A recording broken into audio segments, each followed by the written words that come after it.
Welcome to the American Valor World War II channel. Subscribe to our channel because every day we publish stories about the valor of American soldiers based on real events. Support us. Like our videos if you like what we do for you. April 11th, 1945. 15:15. Time stopped at Buchenwald. The clock on the gatehouse would never move again, forever marking the moment when the first American soldiers crossed the threshold into a realm beyond comprehension. The sky above the Ettersburg Hills was a dull gray, casting an ashen pallor across the muddy grounds. A bitter wind sliced through the air, carrying the unmistakable stench that no soldier would ever forget. The mingled odors of death, disease, and human suffering distilled into a miasma that clung to everything it touched. Captain Frederic Keffer of the 6th Armored Division's 9th Infantry Battalion stood transfixed at the entrance of what had once been the largest concentration camp on German soil. His reconnaissance patrol of 4 men had followed rumors and desperate pleas from escaped prisoners who had flagged down American tanks on the road from Weimar. Nothing in their combat experience across 5 major campaigns had prepared them for what lay before them. "My God," whispered Sergeant Herbert Gottschalk, a German Jewish American whose family had fled Berlin in 1938. "My God."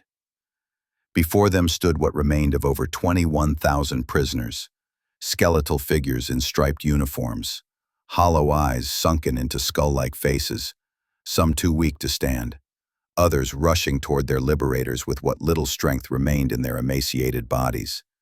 Many wept. Some simply stared, unable to process that salvation had finally arrived. The wind shifted, and with it came the distant sound of cheering from deeper inside the camp. The American soldiers exchanged glances. What they did not yet understand was that Buchenwald was unlike other camps. Here, in the final hours before their arrival, the prisoners themselves had risen up, seizing control from fleeing SS guards. "We should have been here sooner," Captain Keffer murmured, his voice barely audible. The clock read 15:15. For the prisoners of Buchenwald, time had restarted. For the Americans who entered those gates, time had frozen in a moment that would haunt them forever. The liberation had begun. July 1937. The forests of Ettersburg had once been the walking grounds of Germany's greatest poet, Johann Wolfgang von Goethe. Now, on orders from Berlin, prisoners in tattered clothing hacked at the ancient beech trees under the watchful eyes of SS guards, clearing ground for what would become one of the most notorious concentration camps in the Third Reich. The residents of nearby Weimar, the so-called city of German culture and enlightenment, could see the construction from their windows but chose to turn away. The camp took its name from these woods, Buchenwald, beech forest. The irony would not be lost on its inmates, a place of natural beauty transformed into a factory of death and suffering. The first 149 prisoners arrived from Sachsenhausen concentration camp, forced to build their own prison. By the time the Americans arrived 8 years later, more than 250,000 people from over 50 countries would have passed through these gates. Over 56,000 would perish within its confines, worked to death in armament factories, starved, beaten, hanged, shot, or subjected to grotesque medical experiments. SS Standartenführer Karl Otto Koch was appointed the first commandant, bringing with him his wife Ilse, who would achieve infamy as the Witch of Buchenwald. The couple built a luxurious villa just outside the camp perimeter, complete with a riding arena and zoo. From their windows, they could observe the suffering below while living in comfort, often entertaining guests with the camp as a macabre backdrop. In the early years, most prisoners were political enemies of the Nazi regime, communists, social democrats, and other opposition figures. Later came Jews, Roma, Jehovah's Witnesses, homosexuals, asocials, and Soviet prisoners of war. The Nazis classified them with colored triangles sewn onto their uniforms, red for political prisoners, pink for homosexuals, purple for Jehovah's Witnesses, green for criminals, black for asocials, and yellow for Jews. The entrance gate, wrought in iron, bore the slogan, Jedem das Sein, to each what they deserve. This perversion of an ancient principle of justice would become emblematic of the twisted morality of the Nazi regime. By early 1945, as the Allied armies closed in from east and west, Buchenwald had become a collecting point for prisoners evacuated from camps further east. Its population swelled beyond capacity, with new arrivals from Auschwitz and other death camps crammed into overcrowded barracks, already rife with disease and starvation. The clock was ticking toward liberation, but for many, time would run out too soon. The official camp records listed Lieutenant Colonel Hermann Pister as commandant in April 1945, having replaced Koch, who was executed by the SS itself for corruption and the unauthorized killing of prisoners. Under Pister's command, the camp had expanded to include more than 130 subcamps scattered across central Germany, where prisoners were rented out as slave labor to German companies desperate for workers as the war turned against the Reich. Buchenwald was constructed as a three-part facility. The main camp, surrounded by electrified barbed wire fences and watchtowers, contained the administrative buildings, SS barracks, prisoner barracks, and the infamous bunker, where prisoners were tortured and executed. Adjacent to this was the Little Camp, a quarantine area where new arrivals were processed in conditions even worse than the main camp. Finally, the factory grounds where prisoners manufactured weapons and ammunition for the German war effort sprawled across the northern section. The daily routine was designed to break both body and spirit. At 4 a.m., prisoners were awakened by siren. Roll call followed at the Appelplatz, assembly ground, where inmates stood at attention regardless of weather conditions, sometimes for hours, as SS guards counted and recounted.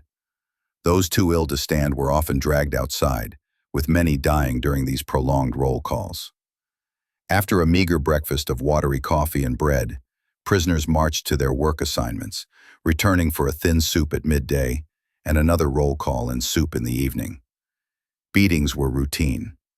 Public hangings were common. The Singing Forest was the prisoner's name for a row of posts where inmates were hung by their arms, which were tied behind their backs.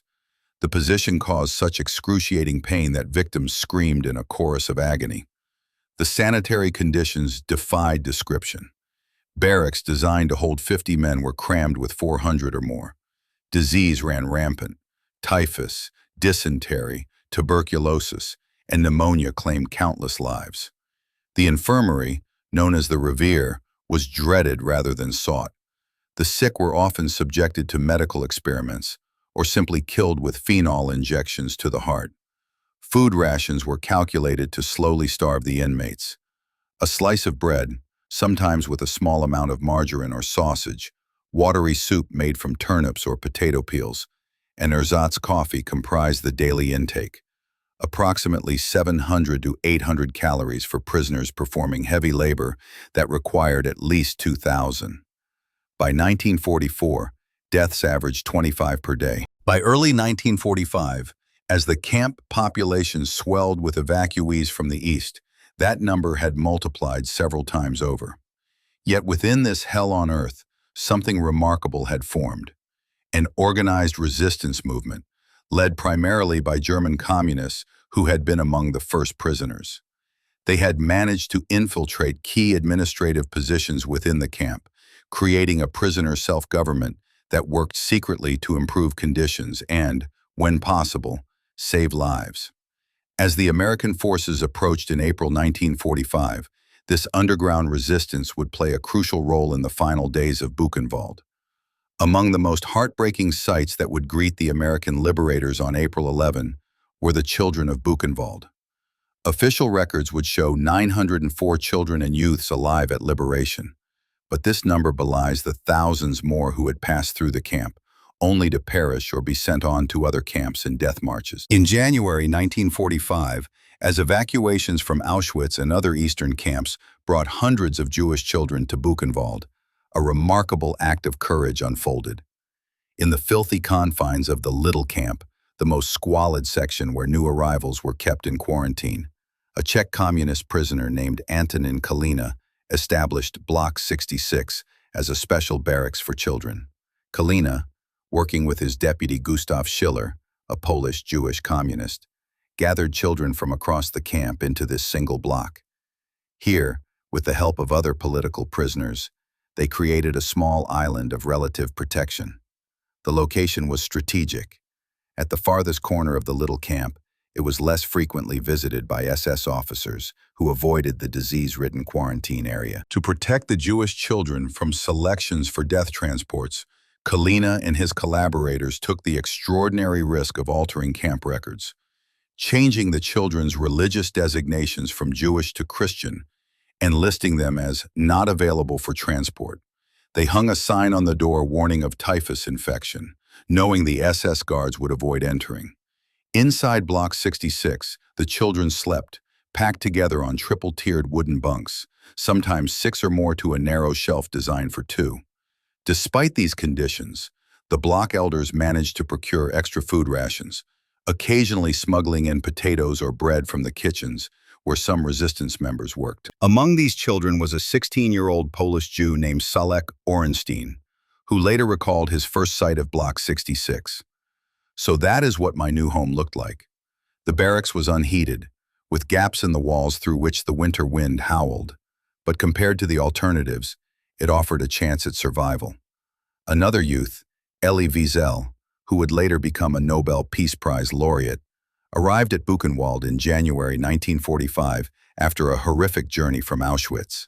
His father died in the infirmary shortly after arrival, but Wiesel himself found refuge among the other boys in the children's blocks. The youngest children included 4-year-old Joseph Schleifstein, hidden by prisoners who had constructed a special hiding place for him inside the barracks. There was also 4-year-old Stefan Jerzy Zweig, whom the communist inmates had taken under their protection, risking their lives to remove his name from transport lists. Despite the protection offered by Block 66, the children suffered terribly from hunger, cold, and disease. Many were orphans who had witnessed the murder of their parents. Their psychological trauma was immeasurable, yet somehow they maintained a flicker of humanity. They sang songs together. They told stories of home. The older boys taught the younger ones whatever they could remember from their schooling before the war. As the SS prepared for final evacuation in early April, ordering all Jews to report for transport, Kalina took his most daring action yet. He ordered the boys not to report, changing their identification badges to remove the yellow triangles marking them as Jews. When SS officers came looking for Jews in Block 66, they were told none remained. These children would be among those who greeted the Americans on April 11, their emaciated faces bearing witness to unspeakable suffering, yet still alive due to the extraordinary courage of a handful of prisoners who refused to surrender their humanity to the Nazi death machine. The full horror of Buchenwald could perhaps be most clearly seen in Block 46, a medical experimentation facility established in 1941 under the direction of SS Hauptsturmführer Dr. Erwin Ding Schuler. Here, under the pretext of developing vaccines for diseases like typhus, malaria, and hepatitis, Nazi doctors conducted grotesque experiments on prisoners, deliberately infecting them with deadly pathogens and then testing various treatments. The experimental block was isolated from the rest of the camp, surrounded by its own fence and guard posts.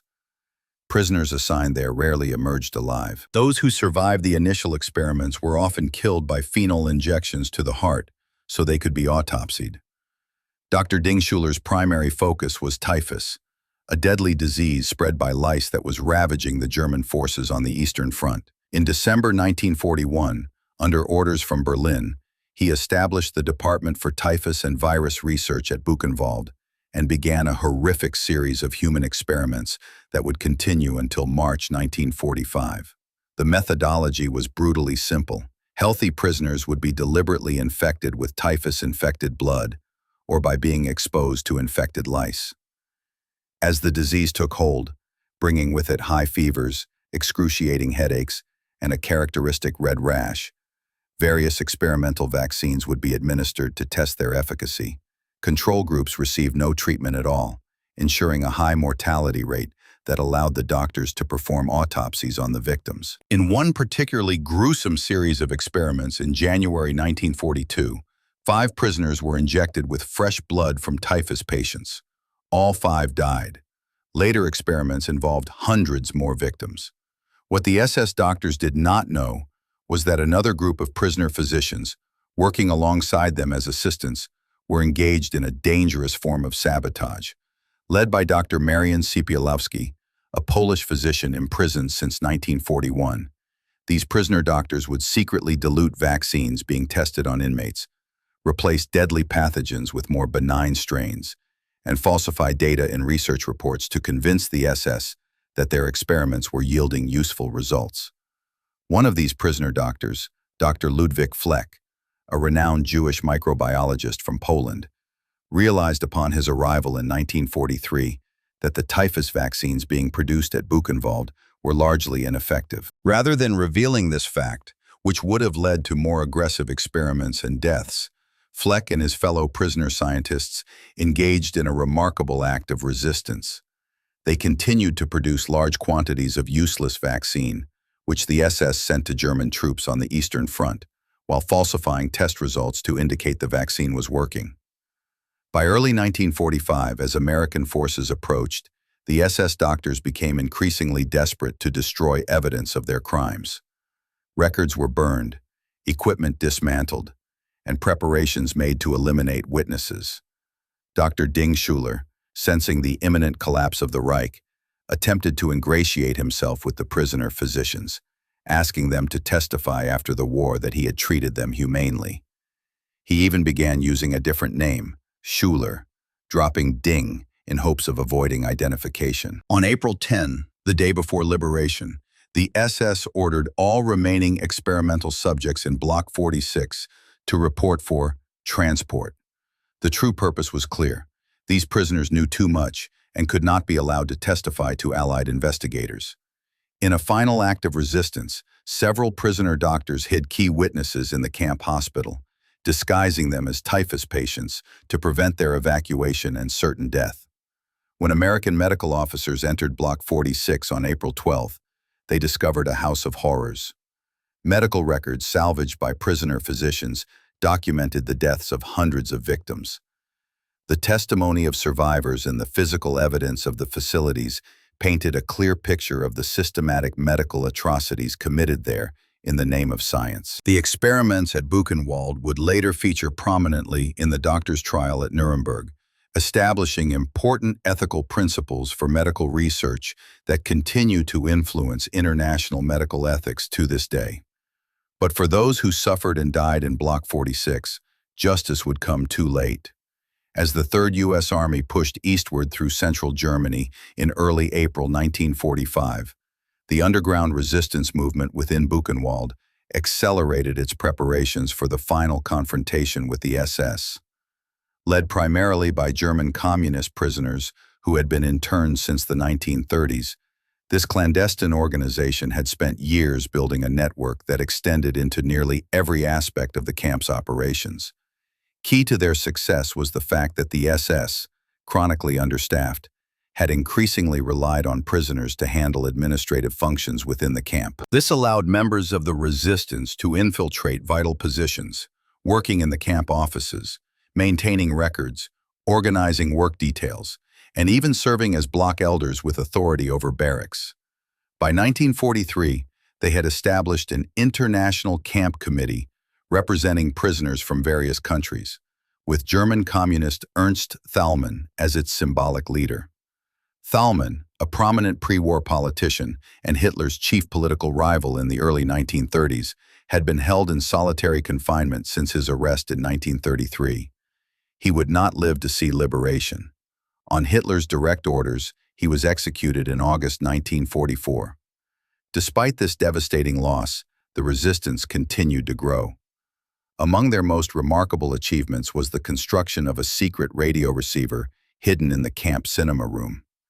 Built by Gwydion Damazin, a Polish engineer imprisoned since 1941, the device allowed the resistance to receive BBC broadcasts and track the progress of Allied forces. As American troops drew closer, The resistance began preparing for the final phase of their plan.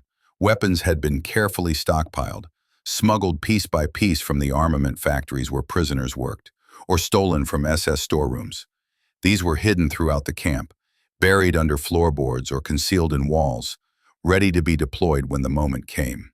On April 8, 1945, with American forces now less than 50 miles away, the resistance took an extraordinary risk. Using their secret transmitter, Damazin and fellow prisoner Konstantin Ivanovich Leonov sent a Morse code message to the approaching Allied forces.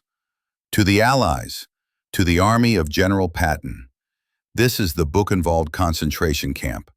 SOS. We request help. They want to evacuate us. The SS wants to destroy us.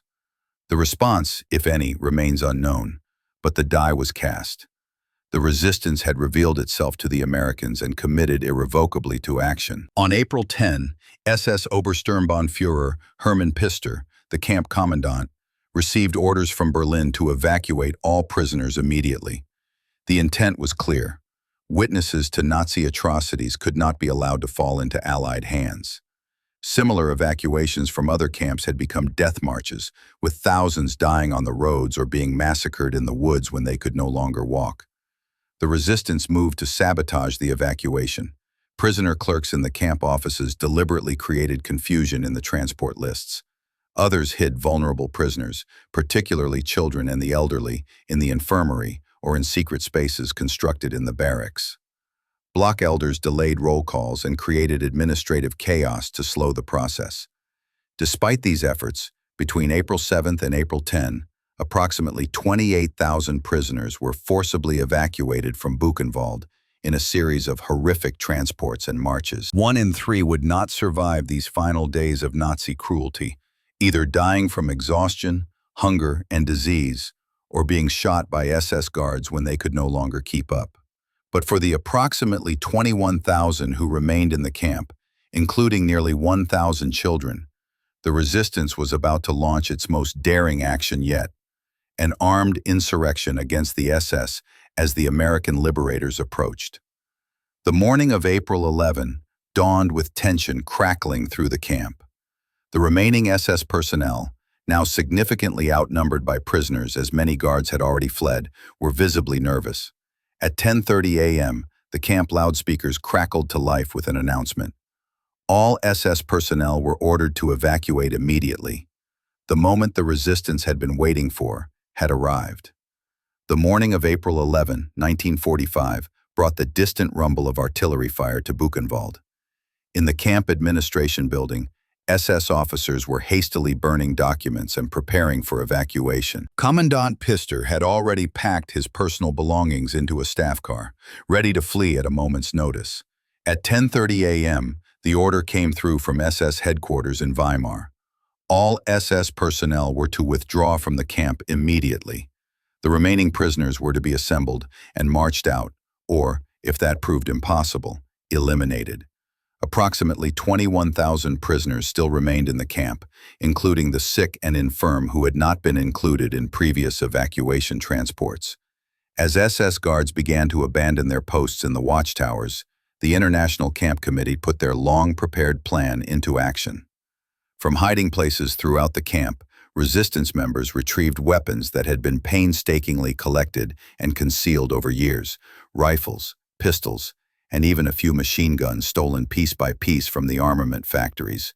Hans Eiden, a German political prisoner who had risen to the position of camp elder, coordinated the operation from the prisoner infirmary. Teams of resistance fighters moved through the camp, their ranks including Germans, Poles, Soviets, French, and other nationalities united in their final bid for freedom. By noon, the commandant and most senior officers had fled, leaving behind only a small contingent of SS guards. The resistance fighters began taking control of key points within the camp, including the main gate and administrative buildings. In the watchtowers, prisoners replaced the departed SS guards, turning the camp's defenses against any remaining Nazi personnel. At approximately 2:30 p.m., American tanks from the 4th Armored Division were spotted rolling past the SS barracks complex outside the main camp. The sight sent a wave of excitement through the prisoners, though the tanks did not stop, continuing on their advance toward Weimar. Inside the camp, the resistance fighters moved to secure the armory, overpowering the few remaining SS guards.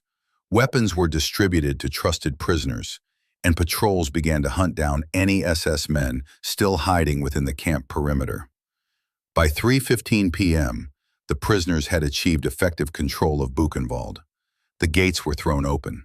Some prisoners ventured cautiously outside the perimeter for the first time in years, while others maintained vigilance, unsure if the SS might return. At approximately 3:15 p.m., an American jeep approached the main gate. Inside were Lieutenant Emmanuel Desard and Sergeant Paul Baudot, both French-born American soldiers serving as scouts for the 4th Armored Division. They were the first Allied personnel to reach Buchenwald. What they witnessed was extraordinary. A concentration camp liberated from within by its own prisoners. The clock on the gatehouse tower read 3:15, a time that would be preserved in perpetuity as the moment of Buchenwald's liberation.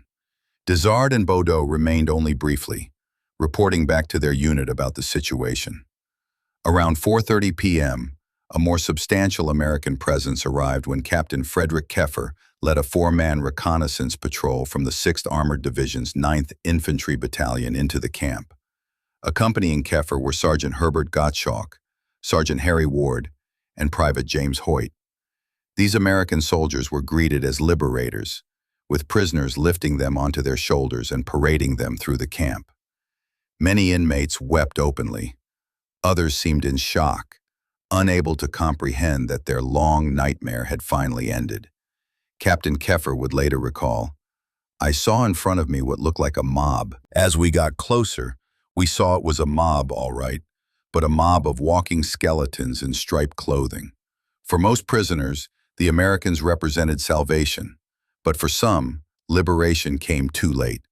In the days following April 11, more than 400 prisoners would die from the effects of starvation, disease, and injury, despite the best efforts of American medical personnel who rushed to provide aid. As night fell on April 11, Buchenwald stood at a threshold between horror and hope. For 8 years, it had been a place of systematic cruelty and death. Now, as prisoners and liberators alike took stock of what had happened there, the full magnitude of Nazi atrocities began to emerge into the light of international attention. The clock on the gatehouse would never move again from 3:15. But for the survivors, time had restarted. The men of the 6th Armored Division who entered Buchenwald on April 11 were combat veterans who had fought across France and Germany. Many had seen death before, the violent aftermath of battle, the destruction of war, but nothing in their experience had prepared them for what they found inside the camp. Captain Frederic Keffer's 4-man reconnaissance patrol was soon followed by more substantial American forces. Medical teams from the 120th Evacuation Hospital were quickly dispatched to the scene, their personnel overwhelmed by both the scale of suffering and their own emotional responses to what they witnessed. One of these medical personnel was Private First Class Andrew Kalina, who arrived at Buchenwald in late April as part of the 45th Evacuation Hospital. In a later oral history interview, he would struggle to articulate what he had seen. "You couldn't grasp it all. I can't really describe it. To tell you how horrendous it was to see these people treated like animals. Even worse than that." Kalina recalled the bodies piled in trenches or stacked on carts, and the stench that pervaded everything. "I don't think they told us what we were getting into," he said, the horror still evident in his voice decades later. On April 12th, the day after liberation, renowned CBS war correspondent Edward R. Murrow arrived at Buchenwald. His radio broadcast 3 days later would bring the reality of Nazi concentration camps into American living rooms with devastating clarity. "I pray you to believe what I have said about Buchenwald," Murrow told his listeners, his voice tight with emotion. "I have reported what I saw and heard, but only part of it. For most of it, I have no words." Murrow described walking through the camp, past barracks where living skeletons lay 3 to a bunk. He recounted seeing the crematorium with its hooks on the wall, where prisoners were hung for execution, and the pathetic personal effects. shawls and combs and razors and soap piled nearby. Most haunting was his description of a small woods near the camp where, he was told, prisoners too weak to work had been taken to die. I looked out over that mass of men to the green fields beyond where well-fed Germans were plowing, Murrow reported. In another part of the camp was a pile of human bone and ashes so long I couldn't enclose it within the angle of vision of my camera. American military authorities, recognizing the historical significance of what they had discovered, ordered comprehensive documentation of conditions at Buchenwald. Signal Corps photographers and film crews recorded the scene, producing images that would shock the world and serve as evidence in subsequent war crimes trials. General George S. Patton himself, commander of the Third Army, visited Buchenwald shortly after liberation. Known for his toughness, even Patton was visibly shaken by what he saw.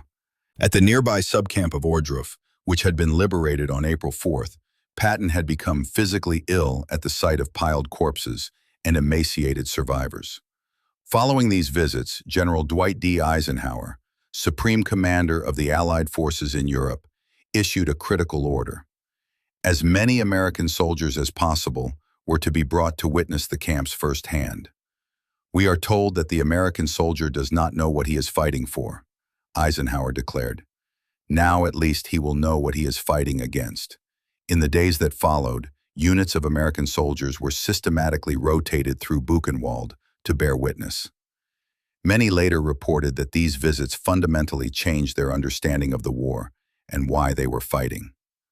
Eisenhower also ordered that German civilians from nearby Weimar be brought to see the camp. On April 16, more than 1,000 Weimar residents were marched through Buchenwald, forced to confront the horrors that had taken place just miles from their homes.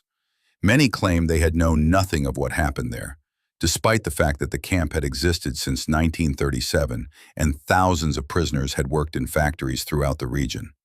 As they walked past piles of emaciated corpses and spoke with survivors, some German civilians wept. Others appeared unmoved. American soldiers reported that some seemed more disturbed by being forced to view the camp than by its contents. These testimonies, from liberators, journalists, and military leaders, ensured that what happened at Buchenwald would not be forgotten or denied. Their words and the photographic evidence they collected stand as a permanent record of the depths to which humanity can sink, and the courage of those who survived and those who freed them. The liberation of Buchenwald presented American medical personnel with a humanitarian crisis unlike anything they had encountered. Approximately 21,000 prisoners remained in the camp on April 11, many in the final stages of starvation, riddled with disease, and suffering from untreated injuries. The 120th Evacuation Hospital was the first medical unit to reach Buchenwald, arriving shortly after the initial liberation. What they found overwhelmed their resources and challenged their medical training. Nothing in their preparation for battlefield medicine had equipped them for the systematic destruction of human beings they now confronted. Captain William Haygood, a physician with the 120th, wrote in his diary, "The degree of starvation is beyond belief. In a normal human, the collarbone is not a prominent anatomic feature. In these men, the clavicles stand out like tree branches. The eyes are sunken into deep, hollow sockets. The skin is drawn taut over the facial bones. The immediate medical challenges were staggering. Typhus, a highly contagious disease spread by lice, had reached epidemic proportions within the camp. Characterized by high fever, excruciating headache, and a distinctive rash, typhus had been deliberately studied by SS doctors in their experiments, but allowed to run rampant among the general prisoner population. Dysentery, tuberculosis, pneumonia, and a host of other infectious diseases spread rapidly in the overcrowded, unsanitary conditions. Malnutrition had weakened immune systems to the point where minor infections became life-threatening. Many prisoners suffered from edema, their bodies swollen with fluid due to protein deficiency, or from pellagra, a vitamin deficiency causing diarrhea, dermatitis, and dementia. Physical injuries abounded. Untreated wounds from beatings, frostbite from inadequate clothing in winter, and the effects of torture. Many prisoners had been subjects of medical experiments, their bodies bearing the scars of surgeries performed without anesthesia, bones broken and reset incorrectly, or tissues damaged by chemical burns and infectious agents. The psychological trauma was equally severe. Many survivors exhibited symptoms of what would later be recognized as post-traumatic stress disorder, flashbacks, severe anxiety, emotional numbness, and unpredictable behavioral changes. American medical teams quickly established triage protocols, separating those who could be saved with immediate intervention from those requiring longer-term care and the many who were beyond medical help. Field hospitals were established in former SS barracks, while the most critical cases were evacuated to better-equipped facilities. One of the most challenging aspects of treatment was nutritional rehabilitation. Prisoners who had been starved for months or years could not simply be given normal meals. Refeeding syndrome, in which the body reacts adversely to sudden nutritional intake after prolonged starvation, posed a serious risk. Medical officers implemented carefully controlled feeding regimens, starting with liquid nutrients and gradually introducing solid foods. Despite these efforts, many prisoners died in the days and weeks following liberation. Their bodies, pushed beyond endurance during years of imprisonment, could not recover even with the best available medical care. For the doctors and nurses treating them, each death represented a personal failure, though intellectually they understood that many victims had been beyond saving before they arrived. Captain Haygood recorded in his diary the frustration and grief that pervaded the medical teams. "We lost 3 more today. I've never felt so helpless as a doctor." These men survived years of hell, only to die with freedom, just within their grasp. The risk of typhus spreading beyond the camp presented another urgent concern. American forces implemented strict quarantine protocols, requiring personnel entering and leaving Buchenwald to undergo decontamination. DDT powder, a newly developed insecticide effective against lice, was liberally applied to prisoners and their living quarters to halt the spread of the disease. By late April, additional medical units had arrived, including the 45th Evacuation Hospital, where PFC Andrew Canary served. The 45th brought additional personnel, equipment, and supplies, allowing for more comprehensive treatment. Field laboratories were established to diagnose infectious diseases, and surgical teams worked around the clock to address the most critical cases. For the medical personnel at Buchenwald, the experience left indelible marks. Many would later report recurring nightmares and intrusive memories of what they had witnessed. Yet their work saved thousands of lives that might otherwise have been lost in those crucial first weeks of freedom.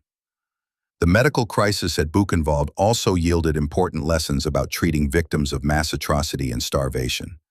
Lessons that would inform humanitarian responses to future crises. The protocols developed for nutritional rehabilitation, psychological support, and infectious disease control would be refined and implemented in subsequent conflicts and disasters around the world.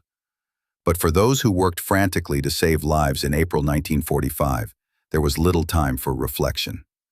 They confronted death daily, fighting to snatch as many victims as possible from the brink, knowing that for too many, liberation had come too late. When American forces entered Buchenwald on April 11, they discovered approximately 904 children and youths among the survivors, ranging in age from 4 to 18.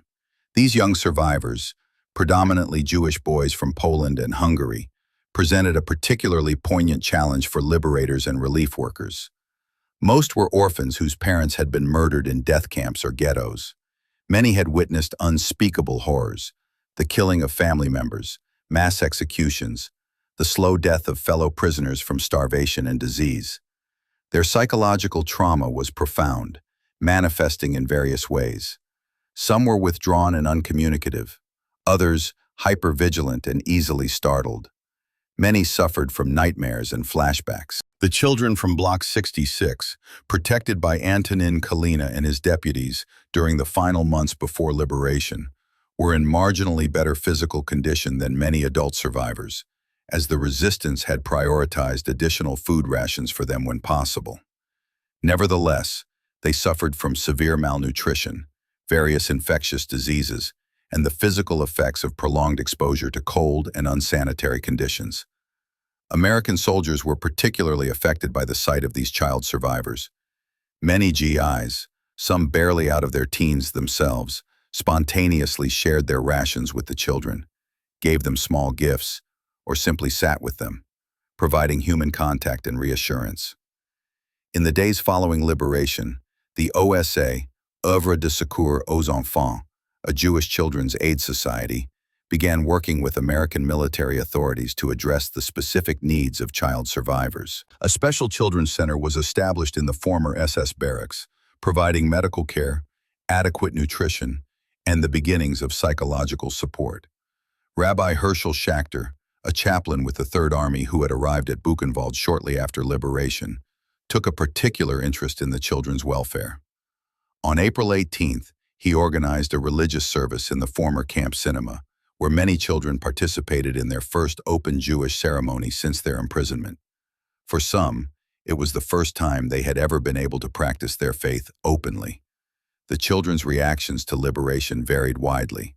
Some, particularly the older teenagers, joined in the initial celebrations, embracing American soldiers or participating in the capture and punishment of SS guards who had been caught trying to escape. Others remained cautious, having learned through bitter experience to distrust moments of apparent safety. Salek Orenstein, who had been 16 at liberation, later recalled, "When the Americans came, I felt nothing at first. I had trained myself not to feel, not to hope. It was only days later that I began to believe we were truly free." One of the youngest survivors, 4-year-old Joseph Schleifstein, had been hidden throughout his time at Buchenwald by Polish prisoners who constructed a special hiding place for him inside their barracks. Too young to fully comprehend what was happening, he became something of a mascot for American soldiers, who gave him chocolate and small gifts. Photographs of Joseph in a miniature prisoner's uniform, made for him by inmates, became iconic images of Buchenwald's liberation. In the weeks following April 11, plans were made for the children's future. Most had no homes to return to, their communities having been destroyed in the Holocaust. Their options were limited by the complex political situation in post-war Europe and restrictive immigration policies in potential countries of refuge.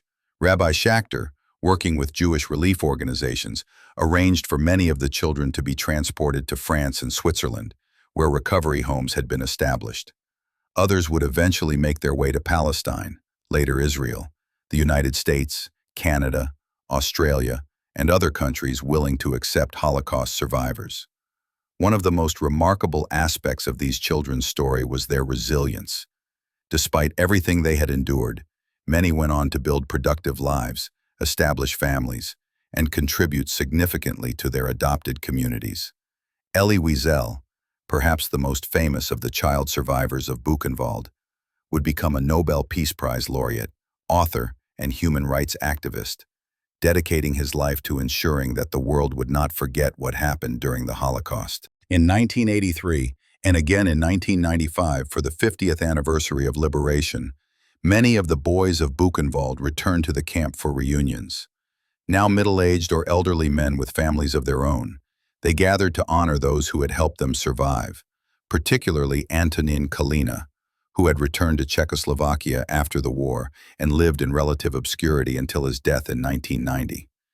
In 2012, largely due to the efforts of these survivors, Yad Vashem, Israel's Holocaust Memorial Authority, posthumously recognized Kalina as righteous among the nations, an honor bestowed upon non-Jews who risked their lives to save Jews during the Holocaust. The story of Buchenwald's children stands as a testament to human capacity for both unspeakable cruelty and extraordinary courage. The depravity of a system that imprisoned children for the crime of their birth, and the heroism of those who risked everything to protect society's most vulnerable members in the darkest of circumstances. Just 5 miles from Buchenwald concentration camp lay the city of Weimar, a cradle of German cultural enlightenment associated with such luminaries as Goethe, Schiller, Bach, and Liszt. From many points in the city, the smoke from the camp crematorium had been visible for years, yet most residents claimed after liberation to have known nothing about what transpired on the Ettersburg Hill. This implausible denial infuriated General George S. Patton and other Allied commanders. On April 16th, 5 days after liberation, American military authorities ordered the mayor of Weimar to assemble 1,000 city residents for a mandatory tour of Buchenwald. Similar tours were arranged for residents of nearby villages. The German civilians, dressed in their Sunday best, were marched up the road to the camp that many had passed regularly during its 8 years of operation. American soldiers, their anger barely contained, instructed the groups through interpreters. "You are going to be shown what your leaders have done to men in your name." At the camp, they were led past stacks of emaciated corpses, through barracks still reeking of disease and death, and into the crematorium, where the ovens stood cold but still contained human remains. Many women fainted, some men vomited, others wept openly. A few, however, maintained impassive expressions throughout the tour, their faces revealing nothing of their thoughts. Margaret Bourke-White, a photographer for Life magazine who documented these forced tours, noted the variety of reactions. Some seemed really stricken with the first dreadful pangs of realization. Others seemed to be merely curious, a few bored, and some were still so Nazi indoctrinated that they looked among the corpses for their own dead relatives, rather than thinking of the unfortunate victims. American psychological warfare officers interviewed the German civilians after their tours. Many continued to insist they had known nothing, despite evidence that the camp's existence was common knowledge. Some admitted they had heard rumors but claimed not to have believed them. Others acknowledged seeing prisoners march through town to work in local factories, but said they had assumed they were ordinary criminals. When confronted with the evidence of mass murder, some Weimar residents attempted to distance themselves from responsibility. "We are not Nazis," they insisted. Or, "What could we have done?" A few exhibited genuine horror and shame, acknowledging a collective moral failure in allowing such atrocities to occur in their midst. The American authorities had multiple goals in organizing these tours. First, they sought to confront Germans with irrefutable evidence of Nazi crimes, making denial impossible. Second, they aimed to impress upon local populations their complicity through silence and inaction. Finally, they wanted to collect photographic evidence of German civilians viewing the camps, both for historical documentation and for use in denazification efforts. In the days following the tours, military government officers ordered Weimar citizens to provide decent burials for the victims who had died since liberation, or whose bodies had been recovered from the campgrounds. Men were conscripted to dig individual graves in the city cemetery, while women were required to sew burial shrouds. The Americans insisted that each victim receive an individual burial with appropriate dignity, rather than the mass graves that had been the fate of so many during the camp's operation. Local Protestant and Catholic clergy were ordered to conduct proper funeral services, even for Jewish victims, as few Jewish religious leaders had survived in the region. These ceremonies, attended by both survivors and local residents under American supervision, represented a stark contrast to the anonymous disposal of corpses that had characterized the Nazi period. For some Buchenwald survivors, these forced confrontations provided a measure of grim satisfaction. Roman Frister, a Polish Jewish prisoner who had been in Buchenwald since January 1945, later wrote, "I wanted them to see, to smell, to understand what had been done beside their comfortable homes. I wanted that knowledge to haunt them for the rest of their lives, as it would haunt me." The American policy of forced tours proved controversial, with some officers questioning whether traumatizing civilians served any useful purpose. However, General Eisenhower remained adamant. "The things I saw beggar description. I made the visit deliberately in order to be in a position to give firsthand evidence of these things if ever, in the future, there develops a tendency to charge these allegations merely to propaganda." His foresight proved prescient. In the decades that followed, Holocaust denial would emerge as a disturbing phenomenon, making the eyewitness accounts and photographic evidence gathered during these tours invaluable historical documentation. The question of how much ordinary Germans knew about the concentration camps remains debated by historians. What is certain is that after April 1945, ignorance was no longer possible. The forced tours of Buchenwald and other camps ensured that the truth had been seen, smelled, and confronted directly by those who had lived in the shadow of atrocity. In the months and years following the liberation of Buchenwald, Allied authorities pursued justice for the crimes committed there. The evidence gathered by American forces in April 1945, photographs, film footage, physical artifacts, and thousands of pages of testimony from survivors and liberators formed the foundation for multiple war crimes trials. The first Buchenwald trial, officially titled United States of America v. Josias Prince zu Waldeck et al., took place at the former Dachau concentration camp as part of the Dachau trials conducted by the U.S. Army. From April 11 to August 14, 1947, 31 former camp personnel and prisoner functionaries faced charges related to crimes committed at Buchenwald and its subcamps. Among the defendants was Josias Erbprinz zu Waldeck und Pyrmont, an SS Obergruppenführer who had served as the higher SS and police leader for Buchenwald's district. Also on trial were Hermann Pister, the camp's last commandant, Hans Merbach, who had led the evacuation transports in April 1945, and Dr. Hans Eisele, who had participated in medical experiments on prisoners. The evidence presented was overwhelming. Survivors testified to specific acts of cruelty. Medical witnesses detailed the physical evidence of torture and starvation, and the defendants' own records documented the systematic nature of the abuses. The court heard testimony about medical experiments, arbitrary executions, death marches, and the deliberate creation of conditions designed to cause mass death through disease, exposure, and starvation. 22 of the defendants were found guilty. Waldeck was sentenced to life imprisonment, later reduced to 20 years. Pister and Merbach received death sentences, though Pister died of a heart attack while awaiting execution. Dr. Eisele was sentenced to death but later had his sentence commuted. He eventually fled to Egypt to escape further prosecution. Other Buchenwald personnel faced justice in different proceedings. Dr. Erwin Ding Schuler, who had directed the typhus experiments, committed suicide in 1945 while in American custody.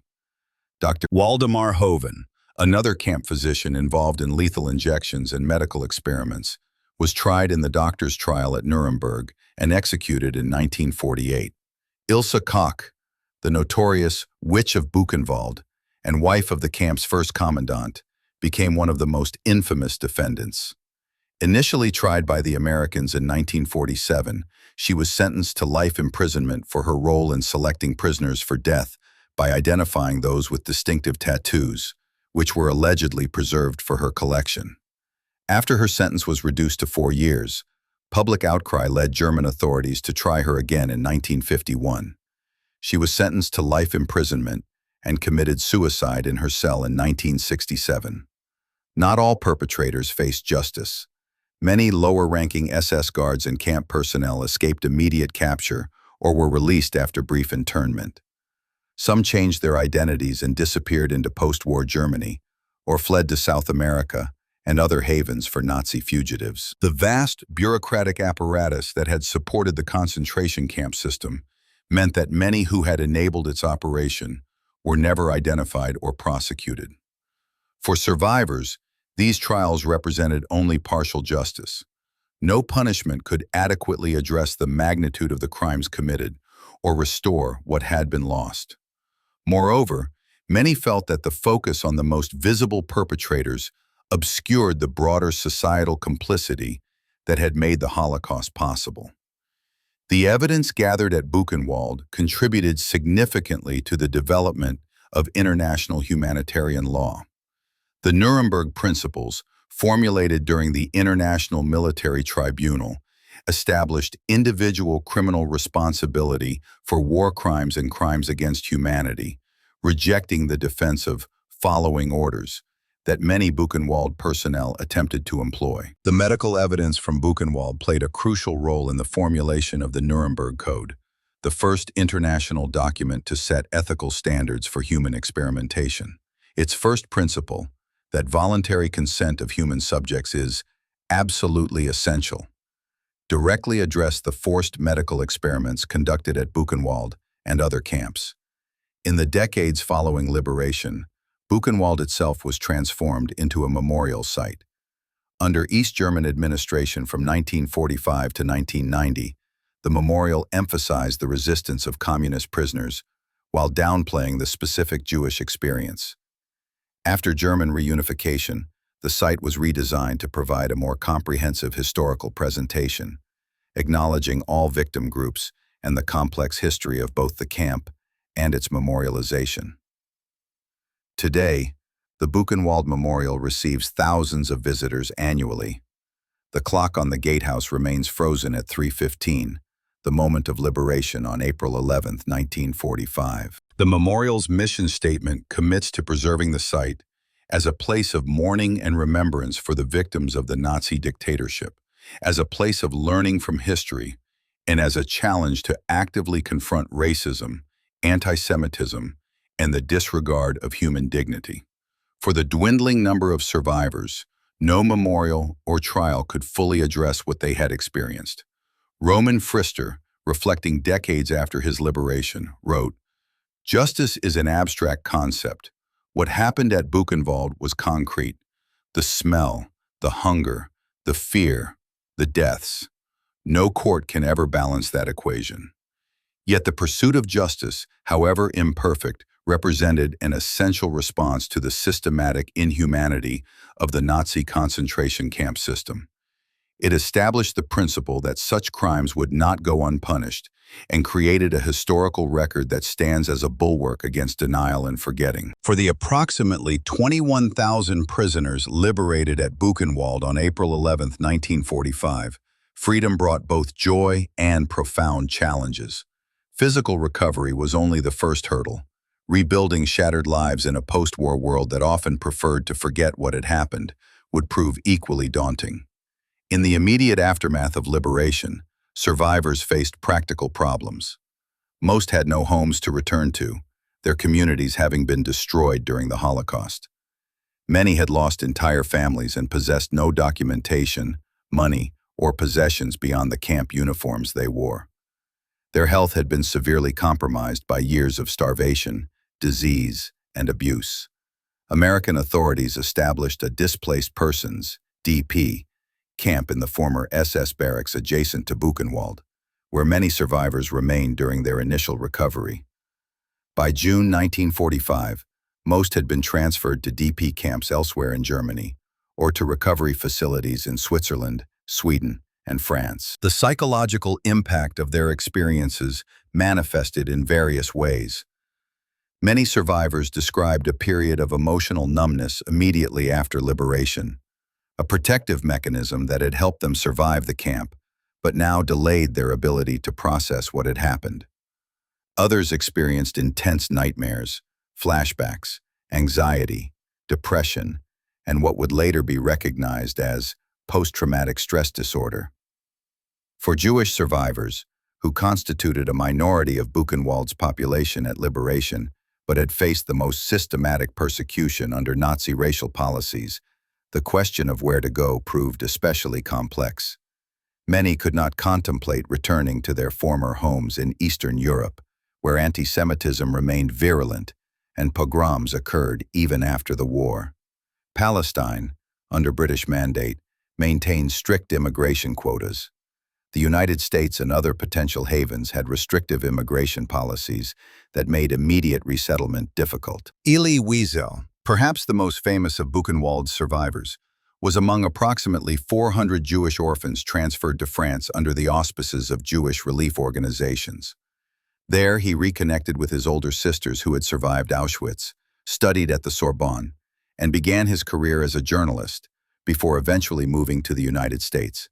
His memoir, Night, which described his experiences in Auschwitz and Buchenwald, would become one of the most influential Holocaust testimonies, earning him the Nobel Peace Prize in 1986.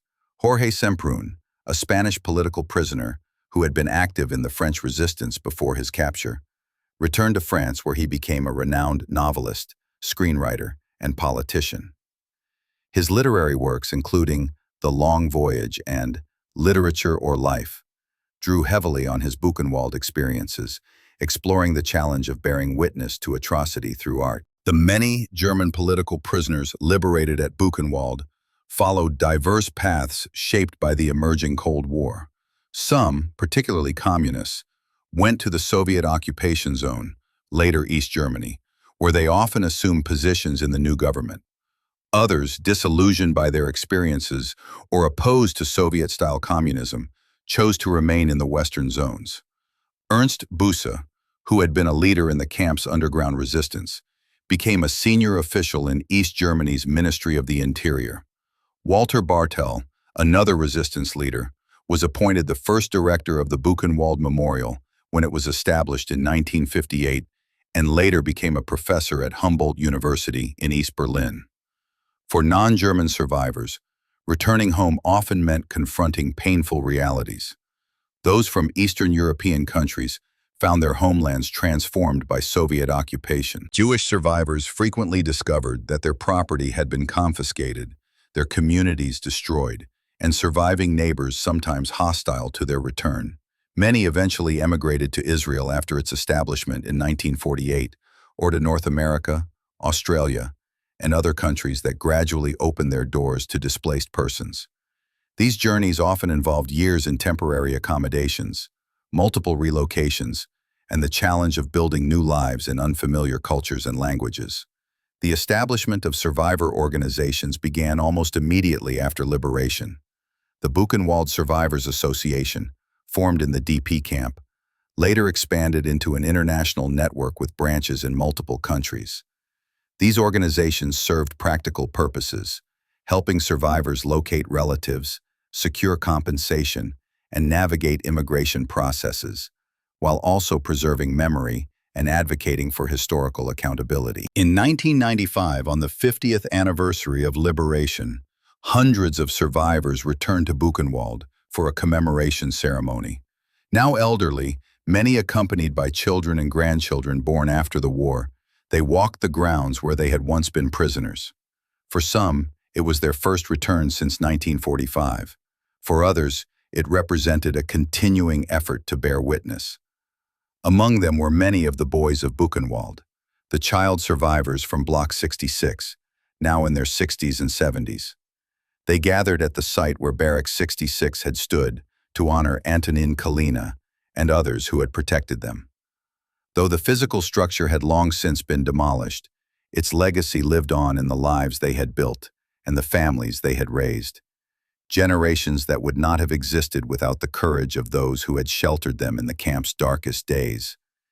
Each survivor carried Buchenwald differently. Some spoke openly about their experiences, becoming educators and witnesses who ensured the world would not forget. Others maintained silence, finding it impossible or unnecessary to articulate what they had endured. Some found meaning in political or humanitarian causes, while others focused on rebuilding personal happiness through family and work. What united them was the knowledge that they had witnessed humanity at its worst, and, in the solidarity of prisoners who had helped one another survive, also at its best. Their testimony, whether spoken or unspoken, written or embodied in the simple fact of their continued existence, stands as both warning and affirmation. As survivor Elie Wiesel would later write, "For the survivor who chooses to testify, it is clear. His duty is to bear witness for the dead and for the living. To forget would be not only dangerous but offensive. To forget the dead would be akin to killing them a second time." Today, the grounds of Buchenwald stand silent on the Ettersberg Hill. The watchtowers no longer hold guards with machine guns. The barracks that once housed thousands of prisoners in unimaginable conditions have largely been demolished. Only the foundations remain, marking the earth like scars that refuse to fade completely. The massive stone structure that housed the crematorium still stands, its ovens cold for more than 7 decades. The dissection table where doctors examined the bodies of their victims remains in place, a steel slab that witnessed the final indignity inflicted on thousands who had already endured the unendurable. At the entrance gate, the clock remains frozen at 3:15, marking the moment on April 11, 1945, when the first American soldiers crossed the threshold into a reality that defied comprehension. The Iron Gate itself still bears the cynical slogan, Jedem das Sein, to each what they deserve, a perversion of justice that summarized the Nazi worldview. Since 1958, a memorial has stood on the roll call square, where prisoners once stood for hours in all weather, many dying where they stood. Designed by Fritz Kremer, the monument depicts 11 figures representing the various groups imprisoned at Buchenwald: political prisoners, Jews, resistance fighters, standing in defiance, their dignity intact despite their suffering. The site receives thousands of visitors annually, students, tourists, historians, and the dwindling number of survivors and liberators. They walk the grounds where atrocity was normalized, trying to comprehend what happened here and why. Many leave flowers or stones at the memorial, traditional symbols of remembrance that dot the landscape like silent prayers. The memorial's archives contain thousands of testimonies, documents, photographs, and artifacts, a vast repository of evidence that stands against denial and forgetting. Researchers continue to uncover new aspects of the camp's history, each discovery adding depth to our understanding of how systematic dehumanization was implemented and how resistance persisted even in the darkest circumstances. In the surrounding region, life continues. Weimar remains a center of German culture, promoting its association with Goethe and Schiller, while acknowledging its proximity to Buchenwald as part of a complex historical inheritance. The city's residents, several generations removed from those who claimed ignorance in 1945, now incorporate the memory of the camp into their local identity and educational curriculum. For the few remaining survivors, now in their 90s or beyond, Buchenwald exists in a dual reality, both the physical place they can revisit and the internal landscape of memory they can never fully leave behind. Their testimonies, recorded in oral histories, memoirs, and interviews, ensure that future generations will hear first-hand accounts of what human beings endured and inflicted upon one another. The children of Buchenwald, the boys who survived in Block 66 and elsewhere in the camp, have now lived long enough to see their own grandchildren and great-grandchildren grow up. These descendants carry the legacy of survival, often visiting Buchenwald with their elders to understand the origins of their family stories and the historical forces that shaped their existence. What happened at Buchenwald between 1937 and 1945 represents both the nadir of human behavior and in the resistance and solidarity of prisoners who helped one another survive, a testament to the resilience of the human spirit. The camp's history encompasses the worst crimes humans have committed against one another and the courage of those who maintained their humanity in the face of systematic dehumanization. The liberation of April 11, 1945, marked not an end but a beginning, the start of a long process of reckoning, remembrance, and reconstruction. That process continues today, as new generations confront the legacy of Buchenwald and the broader history of the Holocaust. In his Nobel Peace Prize acceptance speech, Buchenwald survivor Elie Wiesel said, "We must always take sides. Neutrality helps the oppressor, never the victim. Silence encourages the tormentor, never the tormented. Sometimes we must interfere." This is perhaps the most enduring lesson of Buchenwald, that silence and indifference in the face of dehumanization make atrocity possible, while interference, solidarity, and bearing witness represent the only meaningful response to human suffering. The clock on the gatehouse stands frozen at 3:15, but time has not stopped. The obligation to remember, to understand, and to always take sides continues, passed from those who experienced Buchenwald firsthand to all who inherit their testimony and the responsibility it entails. Thank you for listening. If you are also proud of the bravery of our soldiers, subscribe to our channel so you don't miss out on new historical stories.